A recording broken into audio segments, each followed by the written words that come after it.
नमस्कार, welcome back to my channel. आज आपण झटपट होणारा रेडीमेड रांगोळीचा सुंदर असा पॅच बघणार आहोत.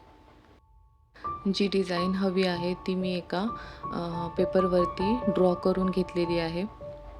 त्या डिझाईनवरती OHP शीट ठेवून परमनंट मार्करने ती पूर्ण डिझाईन आपल्याला ट्रेस करून घ्यायची आहे.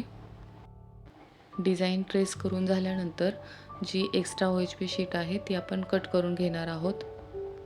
जर डिझाईन सिंगल पेजवर असेल तर तुम्हाला ट्रेस करण्याची अजिबात गरज नाही, कारण त्याच्यावरती आपण OHP शीट ठेवून ते आपण यूज करू शकतो. पण आत्ता ही डिझाईन एका नोटबुकवरती आहे, त्यामुळं मी अगोदर ती मार्करने ट्रेस करून घेतली आहे. यासाठी मी इथे फेविक्रिलचा फॅब्रिक ग्लू यूज केला आहे. यामध्ये मी 50% ग्लू आणि 50% पाणी असं प्रमाण घेतलेलं आहे. तर आपल्याला ब्रशच्या सहाय्याने हा ग्लू व्यवस्थित मिक्स करून घ्यायचा आहे. जर आपल्याला लार्ज एरियामध्ये जर रांगोळी घालायची असेल तर आपण अशा प्रकारच्या टूल्सचा वापर करू शकतो, जेणेकरून ती रांगोळी इव्हनली स्प्रेड होते पूर्ण एरियामध्ये. मी इथे फ्लॅट ब्रशचा यूज केला आहे ग्लू अप्लाय करण्यासाठी. ग्लू लावायचा स्पेस जर मोठा असेल तर आपण मोठा ब्रश किंवा यासारखा फ्लॅट ब्रश यूज करू शकतो. तर मी अगोदर अर्ध्या जागी ग्लू लावून घेतला आहे, कारण जर आपण पूर्ण जर ग्लू लावत बसलो तर जो आधीचा लावलेला ग्लू आहे तो थोडा थोडा ड्राय व्हायला लागतो आणि त्याच्यामुळे त्याच्यावरती परत रांगोळी व्यवस्थित चिटकत नाही. तर अशा प्रकारे आपण पूर्ण एरिया कव्हर करून घेणार आहोत.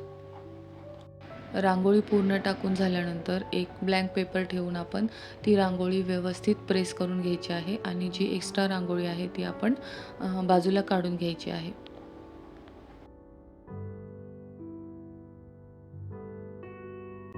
जिथे जिथे रांगोळी चिकटलेली नाही आहे तिथे आपण परत एकदा ग्लू लावून रांगोळी घालून घ्यायची आहे. तर अशा प्रकारे फर्स्ट लेअर आपल्याला कंप्लीट करून घ्यायचा आहे.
आपला फर्स्ट लेअर आता कंप्लीट झाला आहे. तो आपल्याला पूर्णपणे ड्राय करून घ्यायचा आहे आणि त्यानंतर मग आपण त्याच्यावरती सेकंड लेअर करणार आहोत. सेकंड लेअर करताना परत एकदा सेम प्रोसेस आपल्याला रिपीट करायची आहे. डिझाईनची PDF फाईल मी डिस्क्रिप्शन बॉक्समध्ये अटॅच केली आहे, तिथून तुम्ही डाउनलोड करू शकता.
आपला सेकंड लेयर पण आता पूर्ण कंप्लीट झाला आहे. तुम्ही बघू शकता रांगोळी किती सुंदर दिसत आहे. त्यानंतर एक फ्लॅट ब्रश घेऊन पूर्ण रांगोळी क्लीन करून घ्यायची आणि आपण जी एक्स्ट्रा OHP शीट आहे ती आपण कट करून घेणार आहोत. OHP शीट कट करताना आपल्याला कमीत कमी 2 mmचा डिस्टन्स ठेवून ती शीट कट करायची आहे.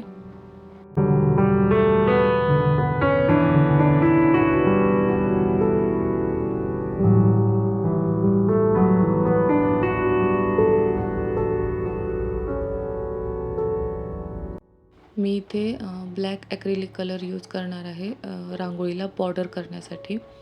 त्यासाठी मी इथे 000 साईजचा राऊंड ब्रश यूज केला आहे. जर तुमचा ॲक्रिलिक कलर थिक झाला असेल तर त्यामध्ये तुम्ही थोडंसं पाणी ॲड करू शकता.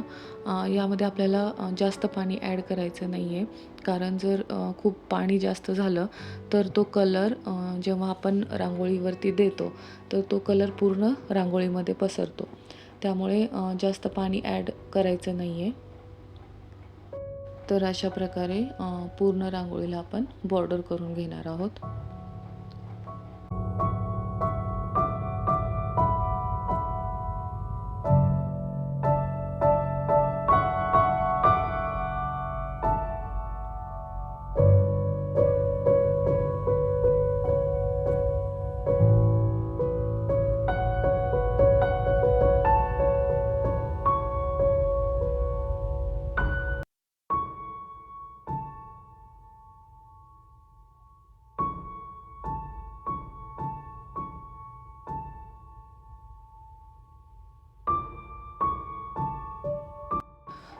तुम्ही बघू शकता माझ्याकडून पण थोडंसं पाणी जास्त झाल्यामुळे वरच्या बाजूला तो ब्लॅक कलर थोडासा स्प्रेड झाला आहे.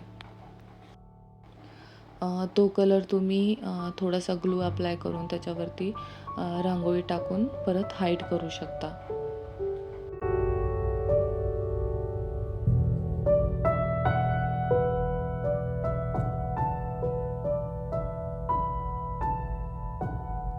तर अशा प्रकारे आपली ब्लॅक ॲक्रेलिक कलरची आउटलाईन कंप्लीट झाली आहे. मी सेम असेच अजून काही पॅचेस तयार करून घेतले आहेत.